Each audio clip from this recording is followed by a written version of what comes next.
Oh, look, it is a Wednesday. It's yet another impeachment day, David. We keep having them. This is just True Hoop's little Zoom from quarantine show called Bring It In. And there's David Thorpe. How are you, sir? Fantastic.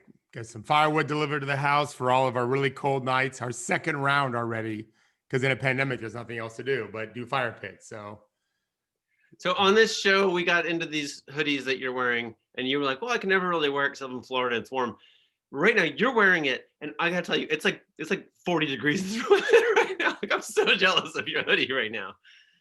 I was just telling Judy, I went to practice yesterday, and there is one of my players that's here is married, and she doesn't come to practice a lot, but she comes enough to have seen me out, 100 times. And she said, Coach Thorpe, wow, you look great. You really look handsome. Henry, I looked exactly the same as I've looked every other day I've been in, except I wore this hoodie. Hell yeah. And it is a difference maker. So to Adina and Chad, in fact, I'm going to text her later. I may never take this off now. Yeah. Randy has a great question. Is mine still missing? No, I found it. It was in the bottom of the laundry basket. Okay, that's where it was. I mean, I think I've worn this 4 or 5 times, but yeah, I mean, it's 60 degrees outside. It's yucky, and I'm happy to represent. It's a great sweatshirt. I really like it. It's a fantastic sweatshirt. Quite comfortable. Yeah. Okay, we have a lot to talk about. You wrote recently about how Steph Curry inspires his teammates, not just with shooting, and that is a little bit coming. That topic is blossoming as the Warriors are doing interesting things. Do you want to talk us through some Warriors topics to open? Well, they lost to the Pacers last night. Eric Paschall didn't play, I don't think, at all. I did watch some of it. I didn't check the box score. I don't think he played at all. But the Pacers, I think, were missing Oladipo. It was a great game. The Pacers ended up pulling it out in the end. Andrew Wiggins had 5 blocks. He had 4 blocks the game before. He's got 20 blocks on the season in 11 games, and I think his career high is 51. So he's on his way to almost tripling that. Not 51 in a game. That'd be really amazing. In a season. So, and he played all 82 games that season. So I like what we're seeing from them. They're limited. And without Paschall, especially, who's their best bench scorer, one of their better scorers, period, they're even more limited. And now teams, like last night, the head coach for the Pacers, and I'm going to mispronounce his name, Borkland. He's a Nick Nurse disciple. He's another G League coach. He's terrific. And they boxed and won Curry, and that's what teams are going to do more and more. And so other guys are going to have to step up. Other guards are going to have to do their thing. Wiggins played pretty well yesterday, and Oubre shot pretty well. They still got some offensive holes. And I also want to say that there's just a vibe to them. There's just a vibe to the Warriors, and that's what I wrote about. And I think as Curry, in fact, Judy, we have a link to it's a little silly thing. Every team has fun before a game, but the Warriors seem to compete with a smile on their face, in a sense. They're not trying to kill you. Draymond Green is. No one else really is. But they're really competing. And so here's just this pregame. Curry's just taking his shots, for those of you that aren't watching. And I think Kent Bazemore starts juggling the ball with his feet like a soccer ball. And then he uses, I think it's Bazemore, because it's a left foot kick all the way across the court, like a banana kick to Curry get the 3. I don't know why it's not playing. But Curry just reacts with a big smile on his face. And he's like astonished that Bazemore can kick it all the way across the court, hit him perfectly in stride, hit the 3. They're having fun. And this is what I wrote about. And so when we talked about in the article I did, to shoot like Steph Curry, thank you. No one's going to ever do that, right? But his team isn't doing that. But they're playing better, and they came back to beat the Clippers the other day when they were down 22. Curry, of course, was a really big part of that, but other guys made big shots. A bunch of guys made big shots and played well. And Wiggins, after the next game, they beat Toronto in the last seconds. Wiggins said he thinks it's going to be much better at the end of the year, of course, whatever. But he said, and next year he didn't say next year, he said when we get Clay back, we're going to be sick. And that's what I liked, is the idea that with Clay, and now they have someone to really punish you severely if you double team Curry all the time. I like that they're thinking ahead that way. And Weissman's only going to get better because he still doesn't really know what he's doing yet. Pretty good. We have a lot to talk about. Do you want to, just for fun, and as our screen sharing is going a little tricky, do you want to just try the Ball is Life Twitter link, which says a bet isn't official until you look a man in the eye? Fingers crossed this works. Have you seen this, David? I don't think so. Maybe I did. Oh, it's not working. So Judy, we're just saying, just for your FY, we're just saying, it says Judy Goodwin has started screen sharing, but we don't see black screen. That's weird. That's a new one. Yeah, I didn't even click it when you put it on the document. They were joking about Steph Curry shoots a three and then turns his back to it and it falls in. So LeBron they were daring LeBron to try this in a game. So LeBron shot it and then he turned right to his bench to Dennis Schroeder. He said, "Bet," and they literally made the bet while the ball was in the air, and then boom, it went in, and then all just like, oh, that was pretty cool. I feel like LeBron's always had that side of him. He's always had joy in parts. You've written extensively about what he's like, other times. But he's got to be happy with what the Lakers look like. KCP is shooting, I think, 53% from three. That's pretty impressive, right? And AD, I read yesterday that there are experts who think Miles Turner is the second best defensive player in the league right now. The Pacers are doing very well, and they don't even have TJ Warren. Sabonis is playing great. This coach has done a great job. He's kind of opened their offense up a little bit more. But the reason why he thought this guy, I think it might have been Seth, I don't remember who it was, thought that Miles Turner is going to be the number 2 pick for Defensive Player of the Year is because he feels like AD is going to win it. Mm-hmm. And I thought, that's interesting. Mm-hmm. That not a surprise. I thought they would be a little more relaxed to start the year. They probably are, actually. But they're not cruising. They're not doing like the Cavaliers of LeBron's years. AD, I think, is still like, no, this is fun to be the best team. I want to try to be the best team. Yeah. And it's showing. Yeah. And that moment with Dennis Schroeder made me think a little bit of like when LeBron was with the Cavs, they would do those elaborate, like pretending they were taking a photo yes. pregame, and it annoyed people. I thought it was fun. To me, I think the thing is like now he's like Taco Tuesday fun dad, but he's the dad who's mostly yelling at the people, right? like there weren't enough times that everybody was pleasing him enough that they could be that relaxed, right? Well, yes. And just to extrapolate on just the idea itself having fun, watching as many games as I do and having watched games for as long as I have, there's something going on still that started in the bubble where they are not going to get the feelings of joy that you normally would get from the crowd. They've got to do it themselves. So they're all wearing masks better than in the bubble. They didn't really on the bench nearly the same. But dudes are celebrating. I'm really glad to see it, that there's a joy, there's a reaction. These guys, it's hard to stand up when you're cramming a bunch of 7'11" guys on the bench. They're all, huddled together. But now they're spread out. They can stand and run around, and it's fun. And I almost, they won't do this because courts won't allow it the way they're sitting with fans right next to them. It's too bad, because seeing the way these guys react has been a fun part of the game. It's normal for them in practice. Now it's nice to see it in games. It's funny how everything's different without fans there in ways that we're just starting to understand, right? Did you see the thing where Anthony Davis kind of wandered over to where there was a little fight starting from the bench? No. DeMarcus Cousins, Markieff Morris, I forget exactly what happened, but there was some drama. And because nowadays on the bench, Anthony Davis is just kind of standing on the baseline. Right? Yeah. Would never happen before. Right.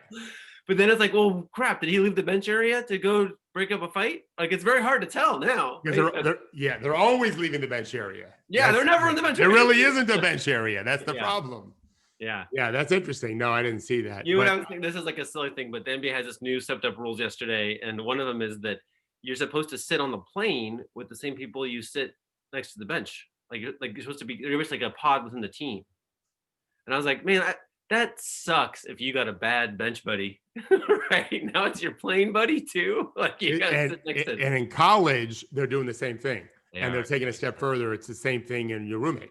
Your roommate, I think, I don't know this because I've never really bothered talking to players about it before, but now that I have a son playing, they travel. And I think normally a team would want to change up roommates a little bit. That's part of the experience of college. And I know that when they're home, his coaches do that, but on the road, no, you're always with the same person. Yeah. And my guess is I have a couple of players I could talk to around college. My guess is always the same. So yeah, they're just trying to limit spread as best they can. And I'm glad to see more masks than ever before on NBA benches. I think the recent spate of positive tests have reminded everyone, like we don't know if we're likely to pass it to a teammate on the bench. Let's just eliminate that chance, or at least get it very, very low. And there's always masks when we can. And they're doing it. The players are taking it more seriously now. Yeah, a whole bunch of canceled games will do it, or postponed games. I am surprised. I don't really understand what the big motivation is. We made it through the big dollar Christmas national TV games, right? Now we're in this period where presumably the revenues aren't so great. It's a little weird that from a commissioner who said they would cancel games if there was evidence of spread between teams or within teams. Like if they're saying that the reason that the way to fix what's going on now is everybody wear more masks on the bench and the plane, etc. They're fighting spread between teams. They have the thing that they said would cancel the season, right? Or suspend the season. Like it's weird to me that they're not just taking 10 days off. I don't really understand that. Do you? No, I like how you just put that. That to me seems the most. It's not just common sense. It's just really smart. Common sense isn't always the smartest thing. It would be really smart to take a 10-day timeout and really ask the players, stay home, try to keep your families home. If they're going to school, but just be careful with them. I mean, I know when my daughter came from college, we put these guys all have houses, a lot of them bigger than me, and my house is a good size. We left my daughter in her own little wing. We had 2 different doors closed, and we didn't get it. And she definitely had it, and we didn't get it. Now she was asymptomatic. That probably helped. There's a way to do that and then restart. I don't know why they're not married to any timetable other than I guess they're worried about what would look like on the back end. We'll worry about it in the back end. Otherwise you may really have a crazy season. We're already heading that way now, right? Yeah. Actually, funny. One of the things on the back end is the Olympics. People are Who cares? saying, Whatever. Well, but here, why do they care about that, Henry? I'll tell you exactly why they care about it. Tell me. Because it's TV competition. It takes days off the calendar, right? Like you're not going to have as many sports viewers on your NBA finals if they're competing with the Olympics. Like that's 100% why. It's a business crisis to go up against the Olympics for ABC, right? When do the Olympics start? Oh, David, we're having no quizzes this year. We don't like. We've been through this. Is it like normally it's September, but is it late August? I guess it's not always. Sometimes no, it's normally like July, August, I think. Yeah, it's changing some. So, first of all, you really think there's going to be an Olympics? Yeah, I do. Well, America may not be participating in the Olympics, but I'm sure other countries might. New Zealand versus Australia in everything, and Thailand. No. July, August, like they just need to immunize enough people to get in the stands and get in the games, and it's game on, right? Yeah. I mean, we're talking about 10 days. Like that I understand that part, but you can still get the finals done before those Olympics start. My only point was, who cares about our players? Like I maybe from a marketing point of view, the players may like it for shoe deals, whatever, but I don't care about those stupid things. No, I just think we're trying to understand Adam Silver's thinking. Yeah. Right. Like, why is he breaking his own promise from the preseason about grinding out these games in January? Like, one of the hard stops is the Olympics. And I guarantee you that's his thinking on the Olympics, right? It's like, we're not competing with the Olympics. Like, it's also, by the way, how the NBA became a global sport, right? Which is its business plan for the future, right? It's a big deal. Okay. So we actually have a lot to talk about. James Harden, we should talk about this. He sat in front of the mic last night and said that what's going on with the Rockets is, quote, something I don't think can be fixed. Oh, Judy, screen sharing is back. Oh, it's just unmuted. The visual part of screen sharing is back. he was saying what Henry just said. Yeah. And I don't know, Henry. I honestly like what he said about I've done everything I can for the city. He has been incredible. Mm-hmm. I mean, Curry, LeBron, Harden, best 3 players the last 5, 6 years. No debate. Am I right? Because of Durant's injury, whatever, no debate. He's been incredible. But John Wall's pissed. I have no Oh sympathy for yeah. John Wall either. No sympathy for bailing out of Washington the way he did, which I don't care that he did it, just how he did it, I don't love.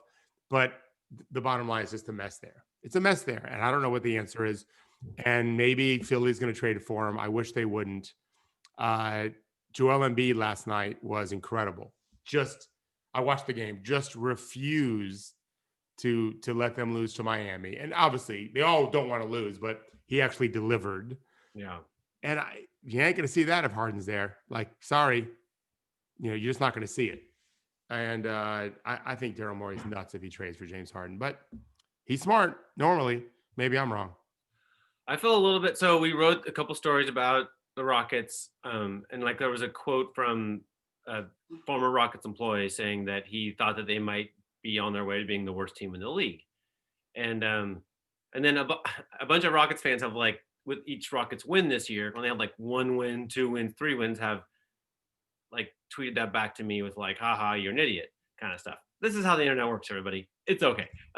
But what struck me was, like, I included that quote not because it was like my prediction, right? I don't really know, but I know that someone who has a view inside the organization, peeked around, understands the relationships, sees what's happening and says, it's a train wreck, right? So I take that as trust is low, right? Like, this person is suspicious of that person, and on, right? It's all in the story. I will say that you can talk about how James Harden should feel, which a lot of fans like to do, right? He makes a lot of money. He's supposed to go do his job, and he should be excited to do his job. But the fact is, he doesn't believe in the team. He doesn't. No. It's not. He flat doesn't. Clearly. Yeah, it's super clear. He's putting his job in some kind of jeopardy by and his relationship with his teammates and his coach and everything else, because he simply, clearly, blatantly does not believe in the team. And at some point, it is. I'm not saying it's the only person here who could do better, but at some point, it's the job of the organization to make the players believe in them, right? They don't. Like, they're not good at it, right? It's not coming. It's not around the corner. It's not a question of, oh, just work a little harder tonight, James. It's like, no, he's done. He's done. This is the kind of thing that coach was talking about when he told me that before, right? Like, this is the kind of thing. It's like, some things are broken inside. Like, it is like a divorce, right? They haven't hired the lawyers yet, but like, it's a divorce. The love is gone. That seems arguable to me. I think they have hired the lawyers. I understand your point. I think you're right. If I knew James, I would say, everyone knows how you feel. You don't got to say it anymore. Do the best you can. We're trying to trade you. You only hurt our leverage when you do the things when you say the things you say. You only hurt our ability to get the best deal for us, which we're allowed to do. We pay you a lot of money, and our relationship is over. We can sit you and not play you anymore, which maybe is something they should do. Seems unfair to the other guys who are trying to win also. Whatever players there that are trying to get next contract, it's a big deal for these guys. Or we can play you a little less minutes, try to save you a little bit, so that when you make a run to the finals, you actually may make a run to the finals and not wear down. Like, that's an option too. But just curb your enthusiasm for your hatred for our organization a good amount. Yeah, it was right? A little. Yeah, you don't want everyone to have to hear that. I'll tell you what. Honestly, I was thinking about this last night. I'm like, do you just sit him? But then an honest thought that went through my head was like, he could use the exercise. Like, he's There's other ways to do that too. Meanwhile, do you know who's leading the league in scoring this year? Oh, I did see. Is it Bradley Beal? His name is James Harden. Oh, want to guess what he's averaging? It's something like 34, let's say. Very good. 34. I want to say 34.8. One of our listeners can look it up now. Yeah. I think it's Harden at 3. Beal and McCollum are right there. They're top 3. But yeah, he's ridiculous. It's just ridiculous. He's a different kind of player, but I wouldn't trade for him. I mean, Daryl knows him better than I do, and maybe there is a spot for him. I played with some trades before I told you about, but and we published some. But The biggest thing is, and this goes back to, and I know we're going to talk about impeachment in a second here. Going back to what you just said about taking a 10-day timeout, like, boy, this is a great time to do that. The country is really in crisis. We literally had an armed attempt to overthrow a duly elected government. We did. People died. We're still getting information out. We have credible threats against. We had to call my son who lives in the state capital of Florida, my wife today, just stay away. He's like, Mom, I would never go by the Capitol unless we were shopping. She's like, well, just don't shop that day. And I think his coach won't let him go there anyway. But we have FBI is saying credible threats, all 50. There's going to be armed protests at all 50 state capitals, plus DC. There's 51 right there. Like the NBA can say, out of respect for America or what is left of it and COVID, we're going to take a 10-day timeout. It would make so much sense. People would get it. When there was a financial crisis, Obama and Biden, Obama and Biden with McCain called a timeout for their campaign. They did it probably for political reasons, but it made some sense. They were trying to solve America's problem. Wouldn't be bad for the NBA to do the same thing right now. Actually, I'd argue that the league's been a little cozy with Trump. Could go into this more, but what a great thing if Adam Silver, who now needs to build bridges to the Biden world, were to say, we're shutting it down until Joe Biden's president, right? Yeah. I mean, it would be. How many people died of COVID yesterday? I know it's over 4,000 yesterday. There you go. Over 4,000 yesterday. It's a record. There's a lot of reason to just. I know this. We all are doing what we can do, right? So for me, I've been messaging players that I'm friendly with to just be as safe as freaking possible. And one of them even wrote back to me and said, Coach, I really appreciate that. I don't think this particular player is hearing that enough. And he's in his 20s, he's young. No, you got to be careful. I have a player in Europe who's sick, and he's still sick from COVID. He thought he came back, and now he's back. And this guy's more fit than anyone else you've ever met. It's a problem. It's a scary thing. So taking a timeout would not be a bad idea for both reasons. Little Augustus Gloop. Yeah, we have some funny chats going in the chat. I tell you what, I know we could talk about politics all day and probably not a super great detour, but there's a little bit of a question of like, how organized was this January 6th event and who's behind it? And, we're just starting to see the very beginnings of this, but I've been particularly interested in evidence of organization, right?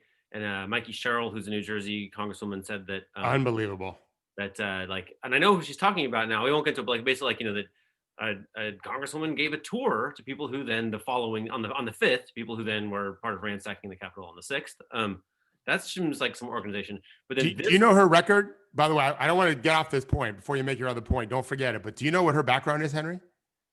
I'm sorry, when you say her, you mean Impeachy Sherrill? Yeah. Yeah, for sure. She's from local. She's here. Really? Yeah. She's not my congresswoman, but she's like a few miles over. Yeah. But you know that she was a Naval Academy grad, right? Yeah. Served 10 years as basically a soldier and a pilot all over the world. Yeah. Also counseled in Russian nuclear negotiations, and then went to law school and graduated from Georgetown Law. So as I wrote a friend, basically Wonder Woman. Like, this woman should be president one day. Amazing. We should be so proud of her. And she's reporting what you just said, that she thinks there was a recon mission going on. Yeah, there are photographs of it. But I don't want to like that. Yeah. So anyway, but that thing aside, we'll learn more about that when there's like more evidence of it. But they're working. Yeah. But I thought this from the Boston Globe. Judy has an article up. Ayanna Pressley, who's one of the squad from Massachusetts. As people rushed out of other buildings on the Capitol grounds, staffers in Presley's office barricaded the entrance with furniture and water jugs that had piled up during the pandemic. Grove pulled out gas masks and looked for special panic buttons in the office. Every panic button in my office had been torn out. The whole unit, she said, as though they could come up with no rationale as to why.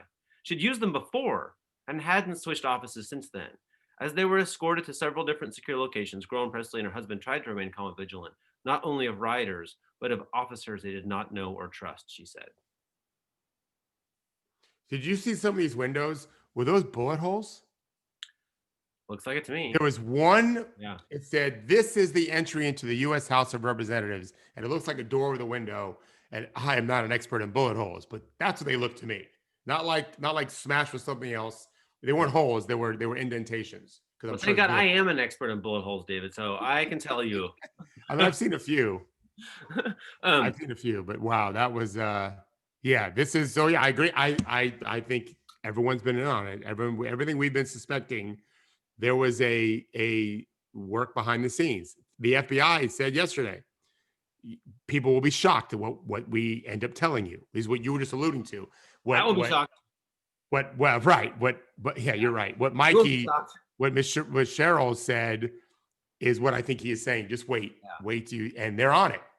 I tell you what else struck me as a year ago, maybe there was a New York Times Sunday Magazine article about our mapping data from our phones. And with a little bit of information from Apple or Google, you can see everywhere your phone has been. So basically like a bunch of like we all have on our phones, 2, 5, 12 apps that are transmitting our location to whoever made the app, right?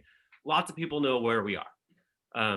Also, a bunch of different companies can read your texts, right? Like Apple knows what you're texting if they want to. I know there's privacy rules about this, but they're not perfect, right? And in addition, I promise I'll wrap this up in a second.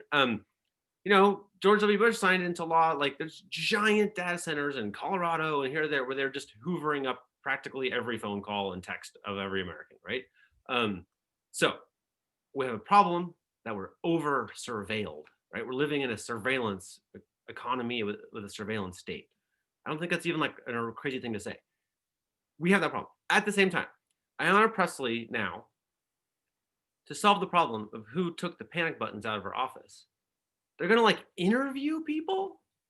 Like we're starting at that stupid place, even though we're all being watched all the time. Like somebody's goddamn phone was in their pocket when they went in to take those out, right? Like someone at Apple probably could tell you who it is right now. It's just so weird to me that we're like that somewhere in law enforcement, they already know. Why are we not using this to bust these white supremacists, right? Like in an insurrection. Why is this all this data? What the fuck are we doing with that data? If not using it to make Ayanna Pressley's office safe. I don't get it. Like the person who removed those buttons is knowable. Or the person like this tour of the Capitol with a congresswoman and some Proud Boys or whatever it was, like all their phones are with them. Like it was a congresswoman giving the tour. I mean, look, I only know it from a shoddy source, so I don't want to go into like. Oh, okay. I didn't know what was already tweeted out about it or announced about it. I mean, it was tweeted, but that's not good enough for me, right? Like, no, I know. Really know, but yeah, there's a photo of a congresswoman with a bunch of people throwing up racist hand signs, and they're about to go on their tour, like, on the 5th. And we don't know who the congresswoman was, or you won't say it. I do, but okay. It's a photo. Photos can be doctored, but I'm a journalist. Like I don't want to like some mofo tweeted it doesn't mean it's real. Correct. Okay, so here's what is definitely real. On the 5th, our everyone's favorite new nut job congresswoman from Colorado, whose name I don't even remember, but you know who I'm talking about. Is she the one that was tweeting the whereabouts of Pelosi? Yeah. Okay. So on her Instagram page on the 5th is her with a bunch of people throwing up racist signs on the steps of the Capitol. Like, what I don't know is what has been alleged is that photo led to a tour, and that would follow. That would be what Mikey Sherrill was talking about. But I don't know that I don't know that part has not come from like the New York Times. Like I imagine later today we'll learn a lot more about it. But did you see the Republican congressman complaining about the line that they had? He's like, we all have to go to work here, and there's a line to get through a metal detector.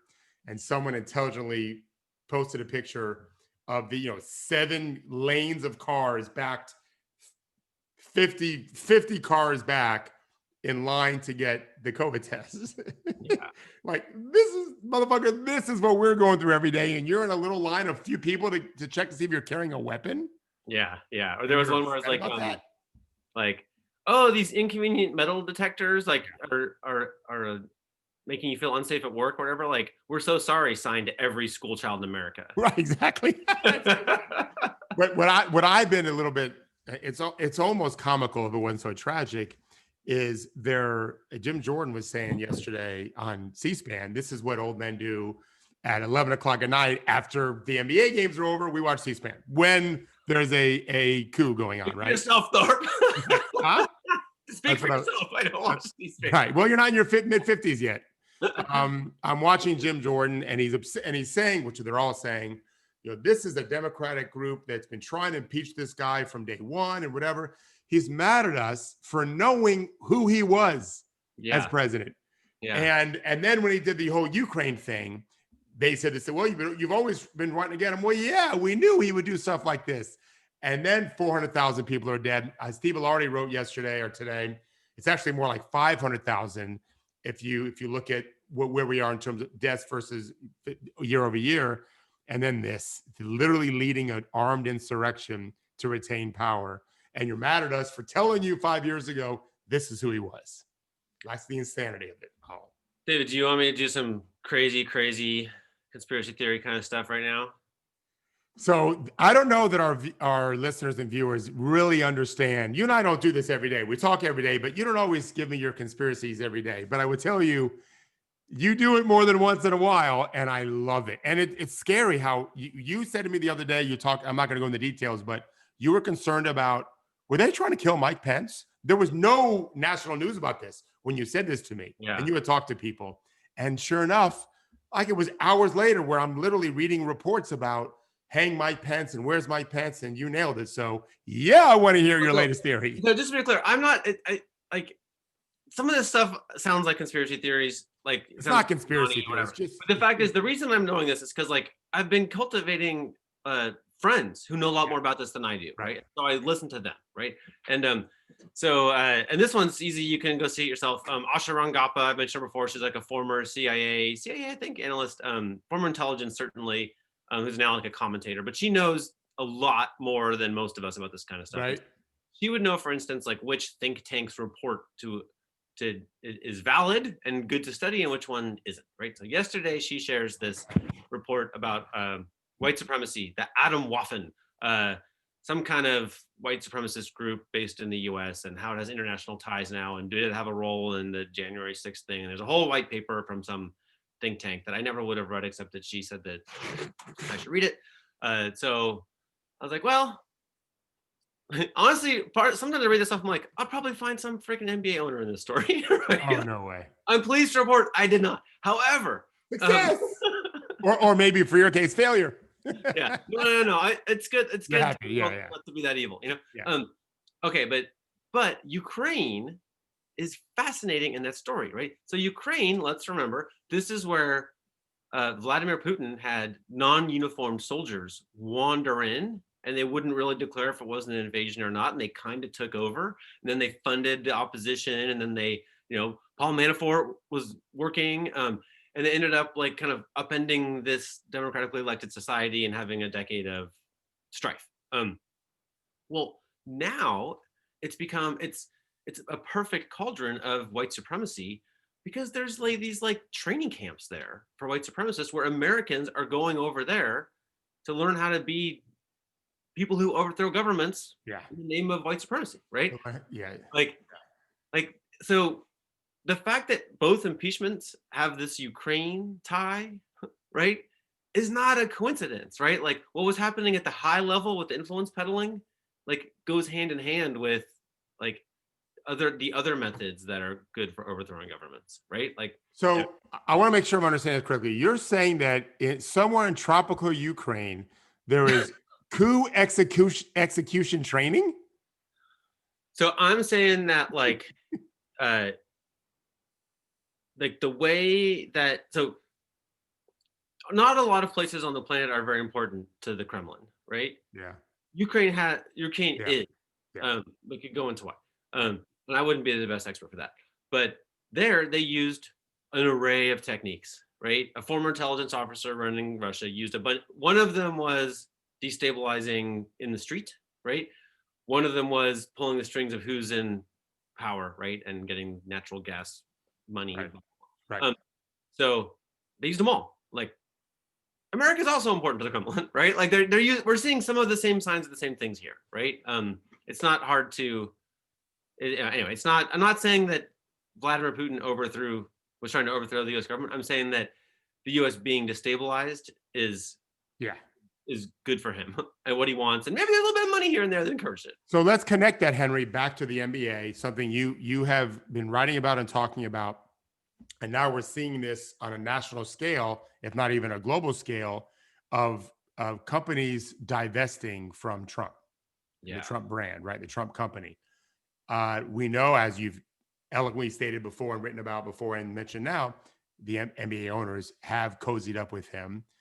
Where is this going to go? Because we're only going to find out. It seems extremely likely that we're only going to find out there is more evidence, not less, that his administration was tied into this attempt at a coup, right? It wasn't just his language, his inflammatory language. There was more to it than that. So how long is the NBA going to wait?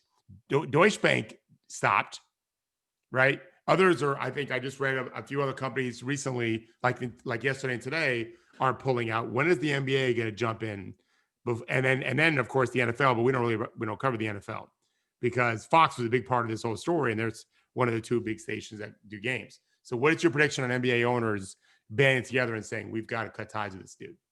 I mean, I don't think they're going to lead themselves into costing themselves money, right? Like, are they under pressure to do that? I don't see a lot of our media friends even noticing what they're doing with their money, right? Like maybe LeBron's about to drop a bomb on them, but like it seems like right now we're in this big let's all hold hands and investigate this social justice thing together, where it's like literally it looks to me like the players giving billionaires cover as they don't change their core business practices, right?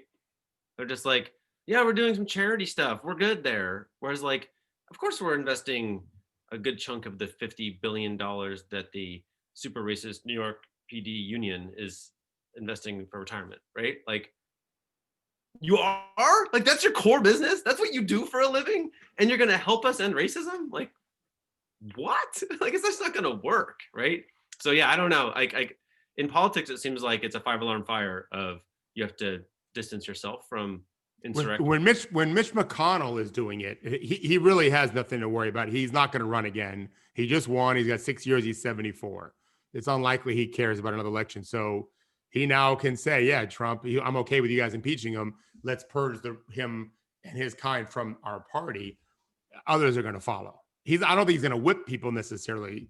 And I mean that in the figurative way, but it's possible that he does, but he's given cover, just as Liz Cheney, whose father was vice president, is given cover for others to support impeachment. Yeah. You would think owners would recognize the same opportunity. But I think if you're a billionaire, like Citizens United was the game changer, right? Yeah, like, right, for sure. Like now you get to have, okay, now I'm going to do a little reading, David.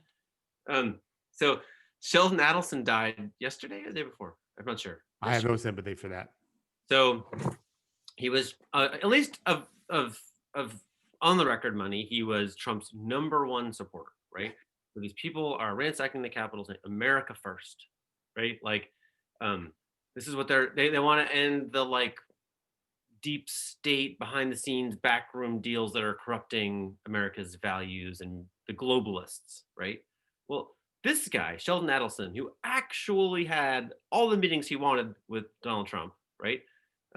Donald Trump tweeted or shared his condolences with Sheldon Adelson after his death faster than the Capitol Police officer. I knew you were going to say that. So meanwhile, Sheldon Adelson bragged to the New Yorker that he was the biggest investor in China, period. Like, #1.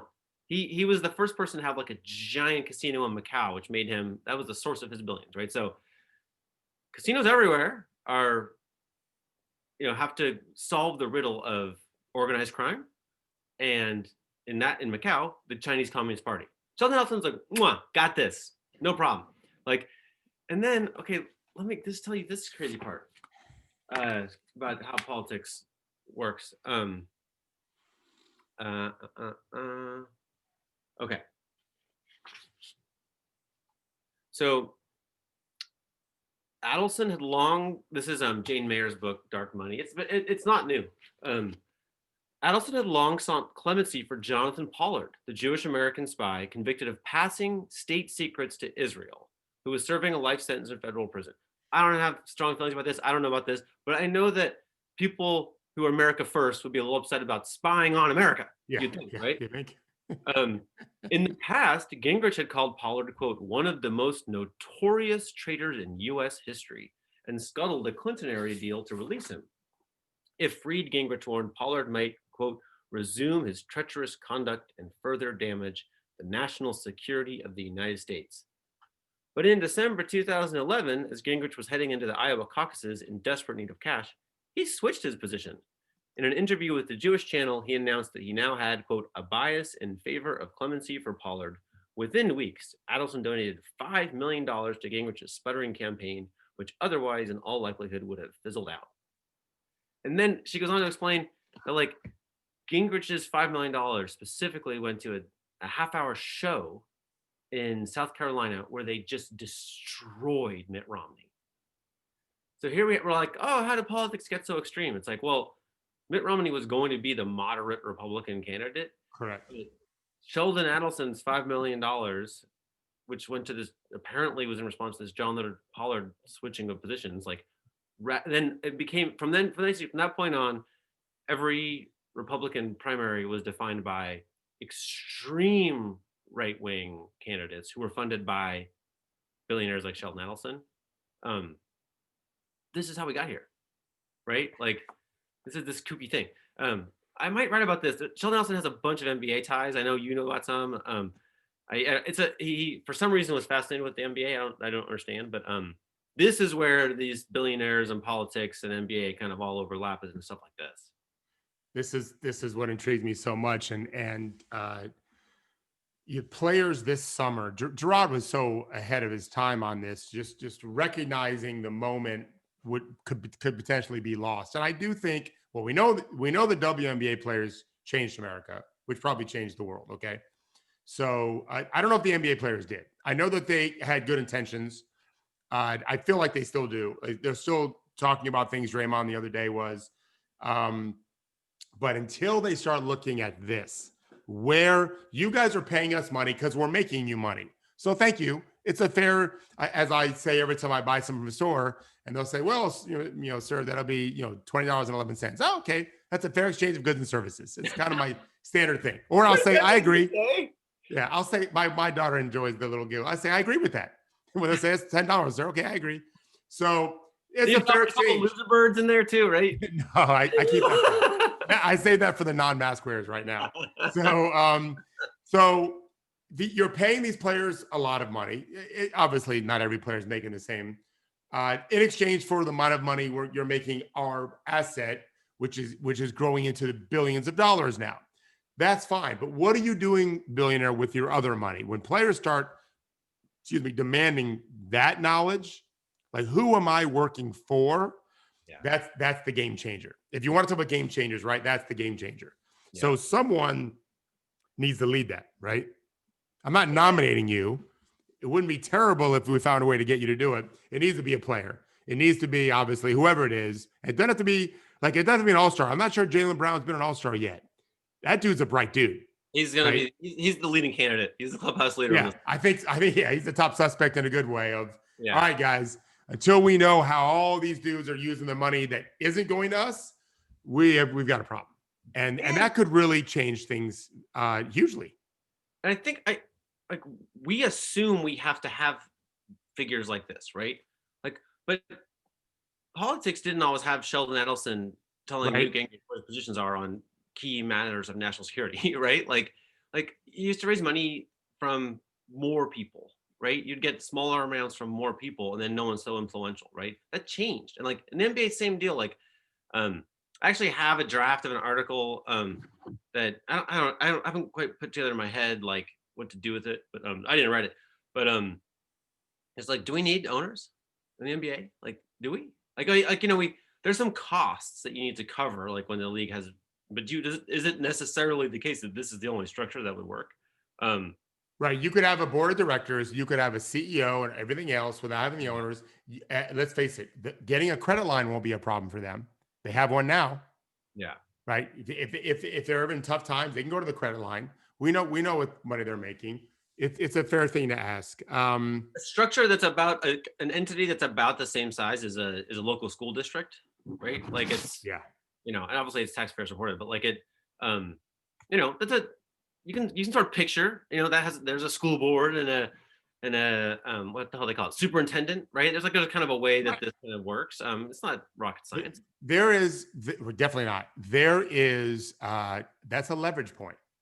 Yeah. That's where Jaylen Brown can say, we don't need you. If we want to go nuclear, we can. And we're going to have, I don't know, 75,000 brilliant economic majors or economists who love the NBA and would want to help us build our own platform without owners. That won't be hard to find. These guys, in many cases, are brilliant men. They're not necessarily economists because they're professional basketball players. Just like the economists can't make 2 free throws in 10, even if they play in high school. They're not practicing every day. These guys are smart enough to find those people. So that's leverage. Say, hey, we'll keep the status quo, but here's what our demands are. And owners know after what's happened in the bubble in Orlando that, listen, we could lose everything. Yeah. Here's the oh, Judy, do you mind if we bring in Gerard? I thought we would bring him way earlier, to be honest. But hi, Gerard.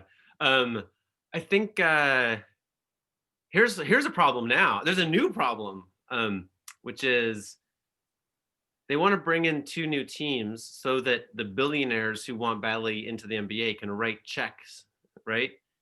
That's a problem with what I'm describing is you wouldn't start with $2.5 billion to hand out to the other owners just to bribe your way in, right? See what I'm saying? Like, anyway. Is Gerard coming on? Gerard is here. Hello, all. How are you? Lovely, thank you. How are you? That's a great looking shirt right there. I like it. It's a little streetwear brand. All right. Feeling inspired today. Yeah. Nice.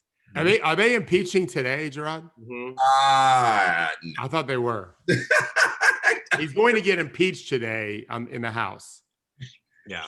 Yeah, I think, and then, I mean, we don't know what the Senate's going to do. It's like, whatever. I mean, is this performative? What are we actually doing here?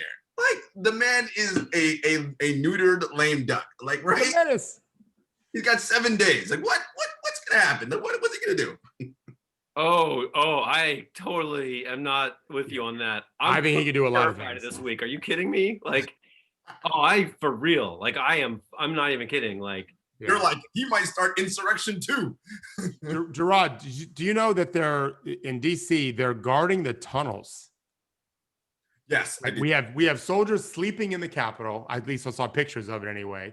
I don't think they were on duty. My guess is they were. It was during the night. They're guarding the tunnels. They're very worried about a real insurrection, and there's consequences for being impeached a second time. If 50% of the Senate convicts, he won't be officially impeached and leave office. He will sacrifice the ability to ever run again, and I believe he forfeits a lot of the benefits, the pension, the Secret Service, ability to get a library. He won't. These are issues that we would like to see happen. The library. He doesn't know how to read. Look, people do we think? What were the numbers that they were saying about the insurrectionists? How many were there? Do they have totals? In the hundreds.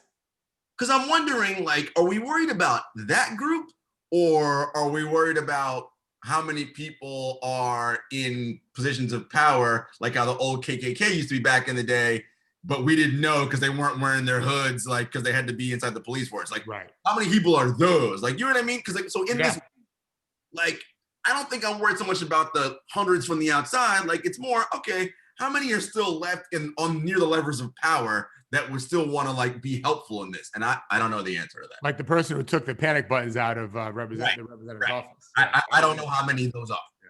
So I feel like I'm worried about, okay, so for the last 5 years now, I guess, practically every national Republican has just stood in line, right? Like, so Trump's this bullish figure who commands amorphous forces that are potentially violent.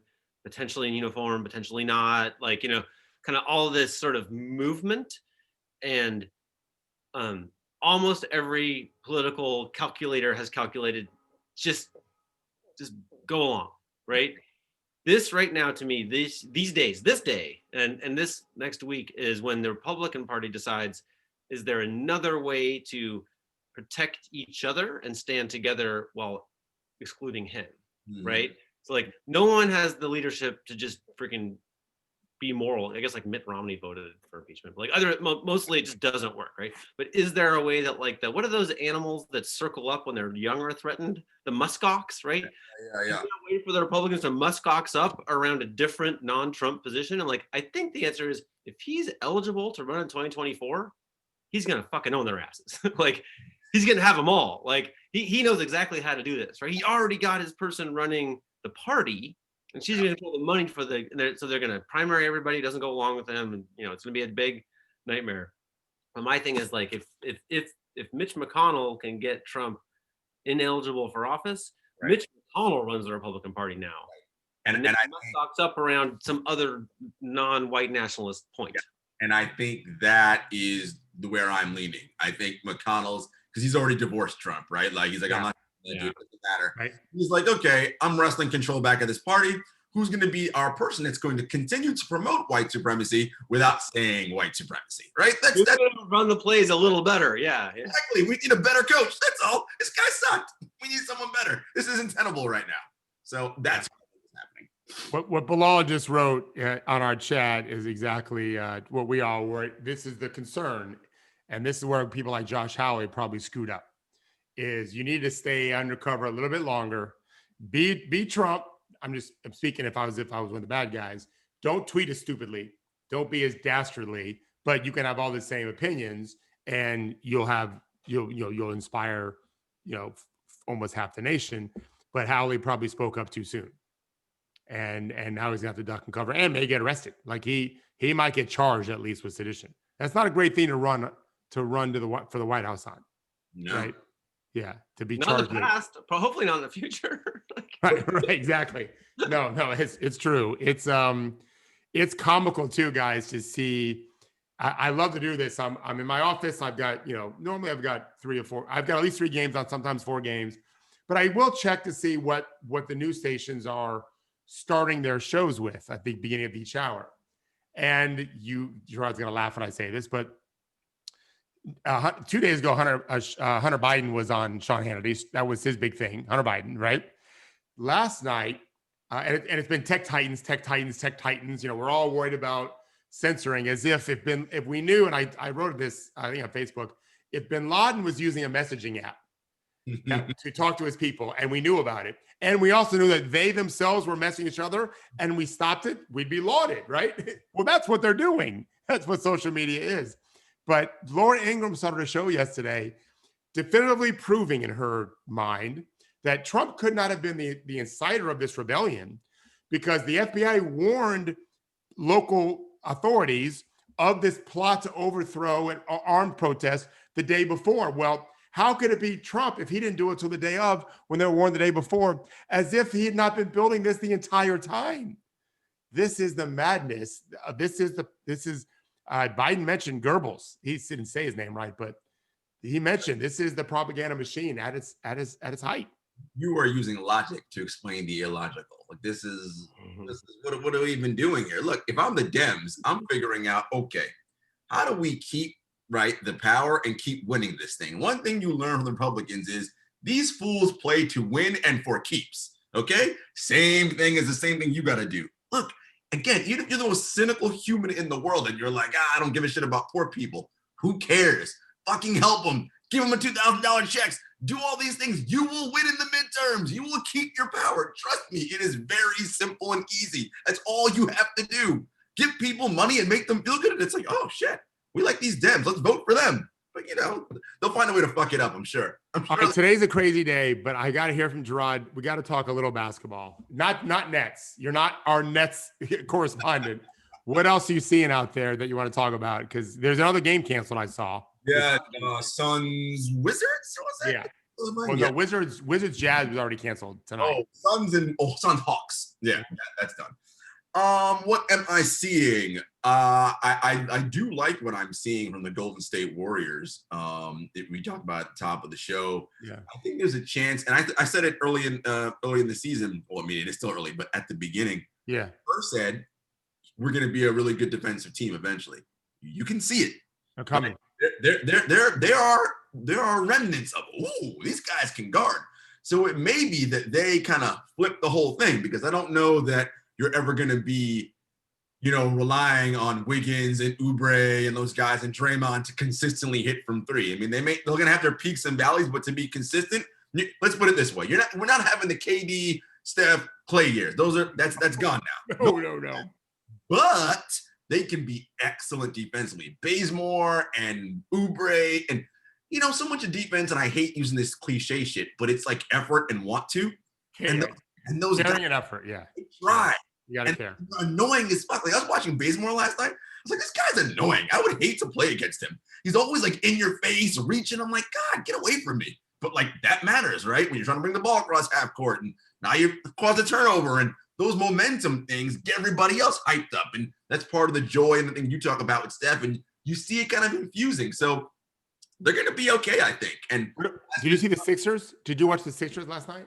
I saw late, like, Embiid just basically be like, I'm a large human and no one can guard me, essentially. A large skilled human. He's very skilled. Like, all right, I get it. I mean, he was awesome. I mean, I was like, Did he bucket where he was like falling to his right, and then like it's like, oh, well, that's going in. We're like, right. Do you know who leads the league in 3-point shooting right now? Seth Curry, I thought. Seth. Yes, I said Seth. Yeah. He's out right now, but 57%. It won't be that, but yeah, he can really shoot. And I don't think he played last night. No, he's still I think he has COVID. Yeah. He's out. And we know Malone admitted last night finally, and I saw his post gamer that Porter actually got COVID. Oh wow. Which is so interesting, considering you're like, are we sure we know this is real? I'm like, well, you see, you anti-masker. This is what happens. You think it's not real, and now you have it. Like, good job. Did you see when Daryl announced they were signing Seth? He said that he's the best, by some measures, like the best 3-point shooter in the league. Later, I think we saw those measures. We shared that little chart of like open versus covered shooters, and Seth was number 1 as an open 3-point shooter. And now I'm like, oh, well, they can get him open. Like, right, it won't stay 57, but that team can get that guy in the spot where the advanced metrics said he would freaking stroke it. And guess what? He's doing it. They're an intriguing team to watch. I don't like the Harden deal if they do it, but no, I mean, honestly, Coach, look, people are gonna do it just because he's James Harden, and I'm a Harden guy. Like I like him, but if your goal is I want to win a championship, I'm not sure I'm pulling the trigger on that. Actually, I am sure. I'm not. Like, unless I have a culture where I'm convinced I can get this leopard to change his spots. What is that? What culture is that? Who has that? Right. Plus, do you want to have 5 years at a run with a legitimate shot, or 2 with even maybe a little bit better, and then darkness? Right. I got it. He should go to the Spurs. Well, now you're talking. They'd probably go to hell. But this is like the 85-year-old cop gets the 19-year-old partner and is just like, all right, we're gonna give it one fucking try. I would kill him, Caleb said. Speaking of Spurs, we got to get, not that you will be happy with this, Henry, we got to get CJ to the Spurs just so we have the 2 wine enthusiasts. Oh no, we're good. He's in wine country right now. Like San Antonio's coming as a wine community. I'm just kidding. He and Papa would be great. He's not going anywhere. He's number 2 in scoring around in the league. No. Henry, we'd probably be remiss if we didn't say a couple of quick net things. It was fun to watch Kevin Durant cook last night. It was. And we may have something coming out. Yeah, John and I have been working on a little Kyrie thing. Brilliant people 2 floors down from me right now are editing it as we speak. I look forward to seeing that. Yeah, indeed. Just our thoughts about Kyrie Irving and the intrigue happening around him. He was not with Drake in Toronto, correct? No, correct. Yes. The NBA media world is like, we don't know how to talk about Kyrie right now. And Draw and I are like, oh, we got this. No problem. Got it handled. No worries. Is there no official word yet still? No official word. He's not playing. He's not playing. And not only that, with the whole protocol stuff, with the being maskless, minimum is probably going to be a week if he were to even say I was coming back now. So 2 weeks, 3 weeks minimum, if he's even coming back, which I don't want to tease anything. But all right, it's legal time. Everyone have a good impeachment, and we'll see you on Friday. Yes, enjoy it.